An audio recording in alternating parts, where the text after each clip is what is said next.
హరీష్ చెప్పండి, ఎలాంటి అప్డేట్స్ ఉన్నాయి మీ దగ్గర?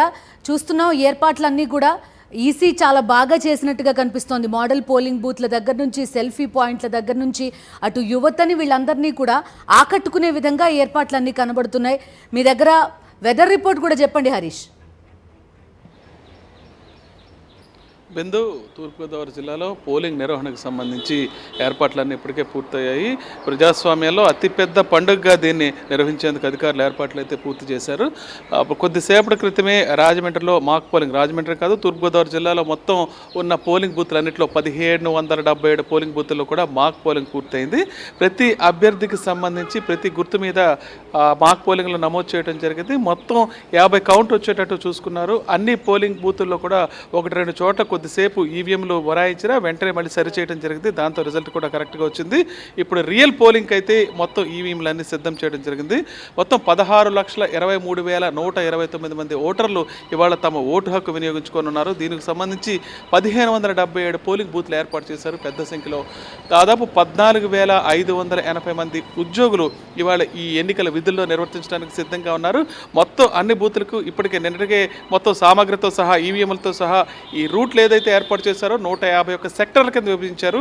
వీళ్ళందరినీ ఆయా పోలింగ్ బూత్లకు పంపించడం జరిగింది. వాళ్ళ తెల్లవారుజాము నుంచి ఈ ప్రక్రియ ప్రారంభమైంది. మాక్ పోలింగ్ కూడా పూర్తయింది. ఇప్పుడు నిజమైన పోలింగ్కు రంగం సిద్ధమైంది. ఓటర్లు కూడా ఒక్కొక్కరిగా బూత్ వైజ్ ఎవరెవరైతే ఉన్నారో వాళ్ళంతా తెల్లవారుజామునే, ఎందుకంటే వాతావరణం కాస్త ప్రశాంతంగా ఉంది, దాంతో తెల్లవారుజామునే వచ్చి ఓటు హక్కు వినియోగించుకోవడానికి సిద్ధమవుతున్నారు. మరోవైపు భద్రతాపరమైన ఏర్పాట్లు కూడా భారీగా చేయడం జరిగింది. మొత్తం జిల్లా అంతా కూడా 3200 మంది పోలీసు బలగాలను, అదేవిధంగా ఎన్ఎస్ఎస్ ఎన్సీసీ సిబ్బందిని కూడా ఉపయోగించి ఎక్కడ ఎటువంటి అవాంఛనీయ సంఘటన కూడా జరగకుండా ఉండేందుకు ఏర్పాట్లు చేశారు.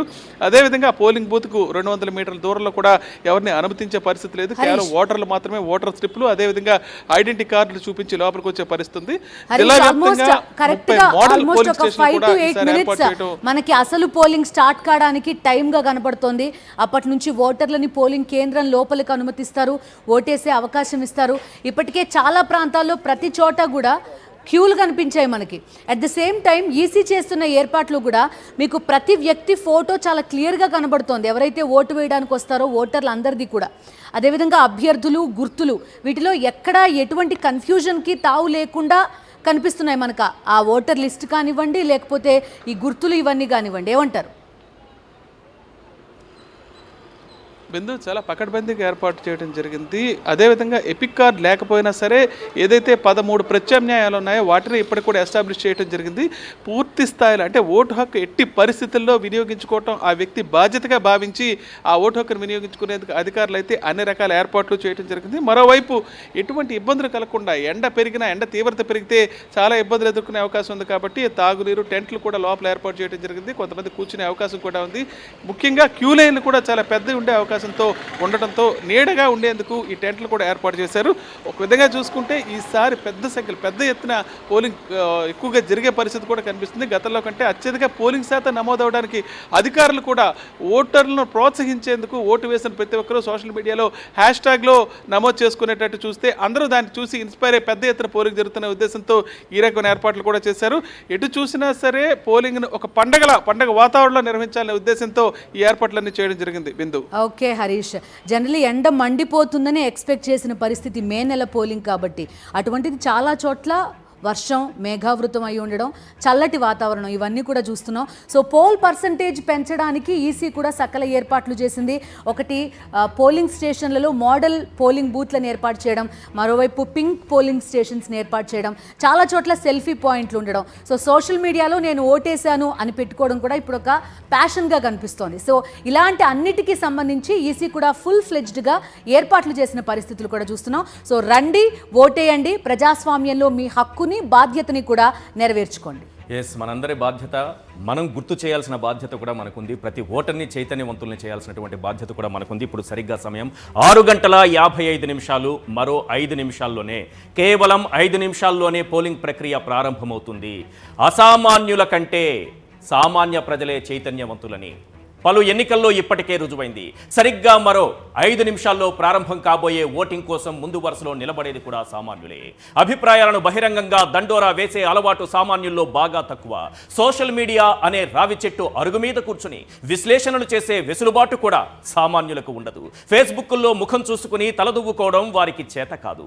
ఇన్స్టాగ్రామ్లో తమ భావాలను తూకం వేయటం కూడా వారికి రాదు. వాట్సాప్ చాటింగ్లలో డిబేట్ చేసే సామర్థ్యం అసలే ఉండదు.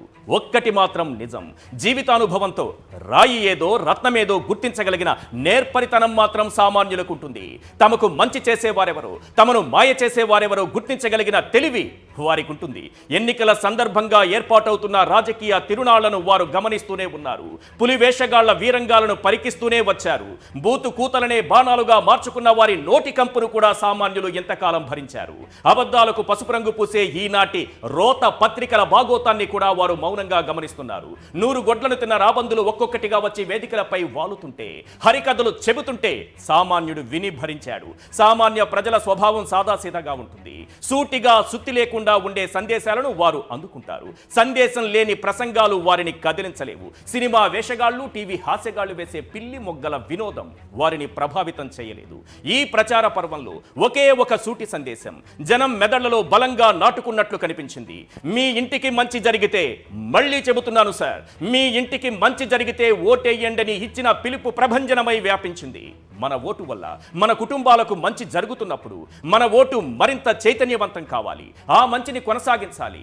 జన సముద్రం పోటెత్తినట్లుగా ఓటేయాలి. మన ఇల్లు, మన పిల్లలు బాగుండాలి. మన పాడి పంట వృద్ధి కావాలి. అమ్మల ఆత్మ గౌరవం ఇనుమడించాలి. మధ్య దళారీలు, పెత్తందారులు మన పురోగతికి అడ్డుపడని వ్యవస్థ కొనసాగించాలి. మన బతుకులు ఒక్కో మెట్టును అధిరోహించాలి. మన తలరాతలు శుభం పలకాలి. ఈ పరిణామాలకు మనం వేసే ఓటు దోహదపడుతుంటే మనం ఎందుకు బద్దకించాలి? రండి, ఓటేద్దాం. పోలింగ్ సెంటర్ను ఓట్ల వర్షంతో తడిపేద్దాం. ప్రజాస్వామ్యాన్ని బలోపేతం చేద్దాం. మంచిని గెలిపిద్దాం, వంచనను తరిమేద్దాం. లాస్ట్ బట్ నాట్ లీస్ట్, ఇంటింటి భవిష్యత్తు మరింత గొప్పగా మారాలంటే, సాగు మరింత లాభసాటిగా మారాలంటే, విద్యా ప్రమాణాలు మరింత ఉన్నతంగా మారాలంటే, మన పిల్లలు ప్రపంచ స్థాయికి ఎదగాలంటే, ప్రతి ఇల్లు సంక్షేమంతో సుభిక్షంగా ఉండాలంటే, అభివృద్ధితో రాష్ట్రం దశ దిశ మారాలంటే ఎవరికి ఓటేస్తే మన కలలు సాకారమవుతాయో, మన భవిష్యత్తు, మన పిల్లల భవిష్యత్తు గొప్పగా మారుతుందో అలాంటి నాయకుడిని ఎన్నుకుందాం. అలాంటి పార్టీకి ఓటేద్దాం. ఇది ఒక తరం తలరాతను మార్చే గొప్ప అవకాశం సార్. అలసత్వం వద్దు, ఆలస్యం వద్దు, ఓటేయండి. పోలింగ్ బూత్లోకి వెళ్లే సమయంలో ఒక్కసారి గుండెలపై చేయి వేసుకోండి. ఆత్మ సాక్షిగా మీ ఓటును వేయండి. ప్రలోభాలకు లొంగొద్దు. అలాగే ఎటువంటి అపోహలకు తావివ్వద్దు. ఎటువంటి హామీలు, గొప్ప గొప్ప హామీలకు మీరు మీ మనసులో చోటివ్వద్దు.